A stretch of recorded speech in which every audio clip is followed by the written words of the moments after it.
Hi guys, Paul here from PABrewNews and PA Outdoors Couple. Definitely check us out on YouTube, Facebook, and Instagram, TikTok, the whole deal. Ha! Marketing over.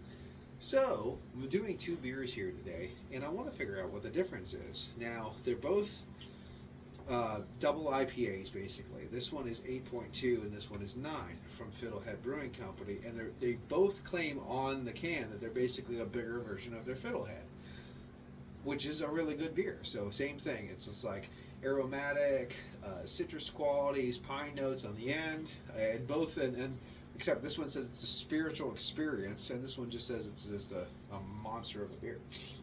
So there's only a 0.8 percent difference in the ABV. So I'm going to crack both of these open, check them out, see what we think. Just a really kind of fun. One of these might foam up a little bit. I hope not. No, I think it was this good.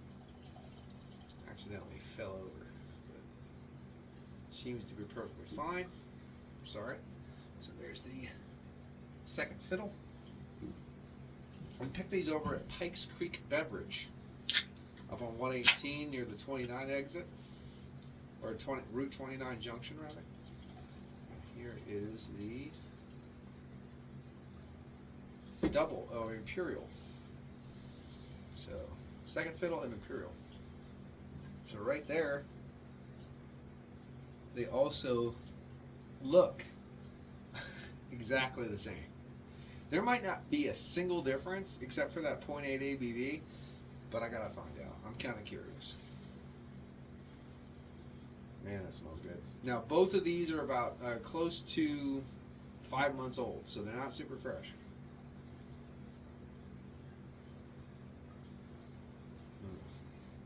Very bright, sharp kind of citrus quality. It has that kind of tonality that I actually like when I get in beers. That reminds me of like a kind of a dish soap kind of like citrus kind of quality. Really bright, kind of bright grapefruit lemon, but like with a nice earthy pine in the background for sure. That smells really good. That smells great. So automatically, that smells awesome. All right, next one.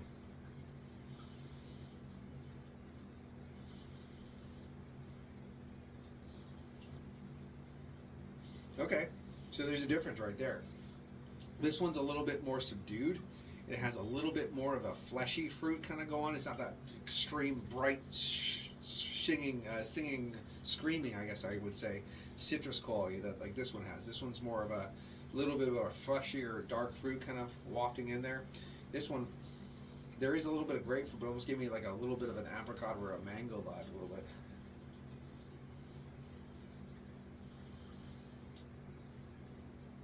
Like I said, these beers are a little bit on the older side. So it could have been screaming before, but they're about the same age. Actually, both of them I think were canned on 725. So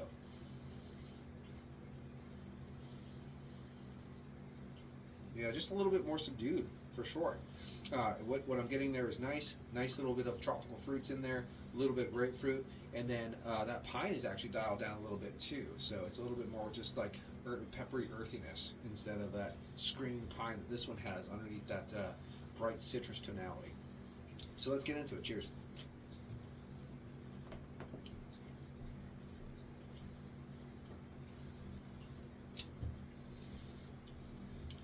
Okay.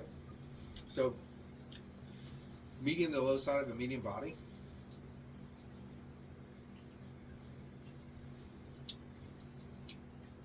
Nice little oiliness it has. Again, bright, piffy tonality, like a lemongrass, grapefruit kind of quality wafting through there, attacking the palate, which is really nice. On the back end, I wish there was more pine, but there is a soft, earthy bitterness and a little bit of pine character in the back of the palate. I wish that bitterness was kicked up. Yeah, but nice little beer. Let's move on to the other one. I'm trying to do this really quick. Yeah, I know you could make these half-hour videos. I don't want to do that.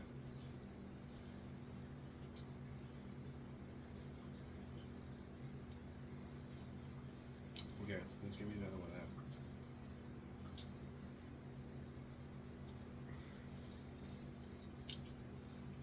Much better body. kicked up to that medium to almost a medium full. Nice.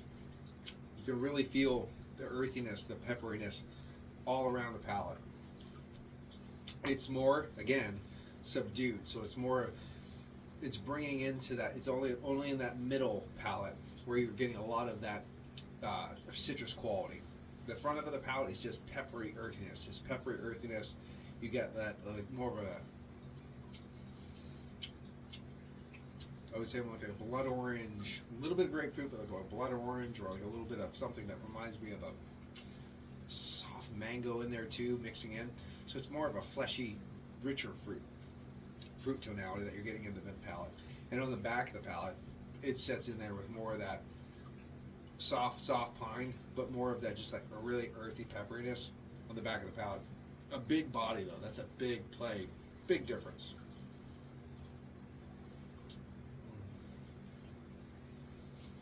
Yeah, so this one to me, Imperial IPA.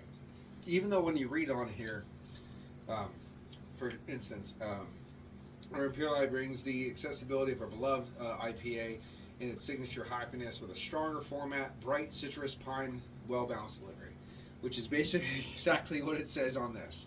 But they're two different beers. There are completely different beers. I wanted to know what the difference was.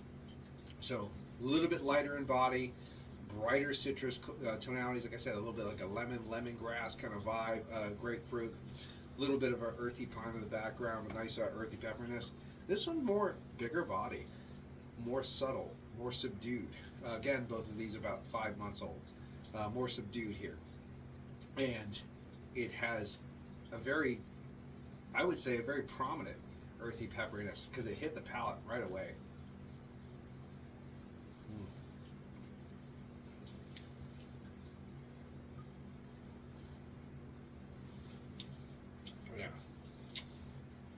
I think if you really would want to go for it, if you want the flavor bomb, the one that really hits you, definitely the second Fiddle. If you want just a one that is more subtle and broody almost, where it's like, I'm a big beer, sip on me slowly, I think this does fit the job. Do the job and kind of fit the bill, that kind of thing. It's Kubi time, so let's go. So subdued, shouty. Let's go. Nice real quick review. Now, well, it's going to be less than 10 minutes, I say. So here we go. Kubi. Cheers.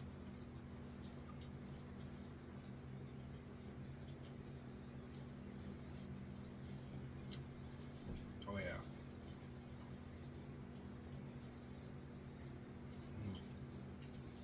Totally. That's great. So this is like a 9. This is like an 8.5. This is like a 9.25. It really just. Let me say that again. Let's say 8.5, 8.9. That makes more sense. 8.5, 8.9, because there's a couple things that's lacking from this one. I wish there was more. There's a lot of things I like about this, but the body's a bit thin. I want a little bit more pine, but this is really nice because this gives you all that forefront with that kind of herbaceous, like a little bit of that lemongrass, lemon, grapefruit quality, and then that subtle, more richer fruit comes in the middle of the palate.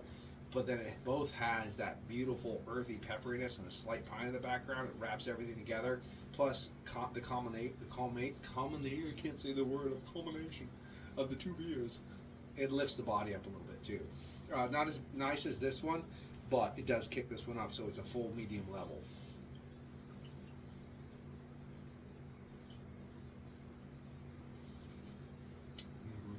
Oh yeah, the Kubi's the star of the show right now. Bam. Well, this has been a really fun, quick review. It's been Paul from PA Brew News. Cheers.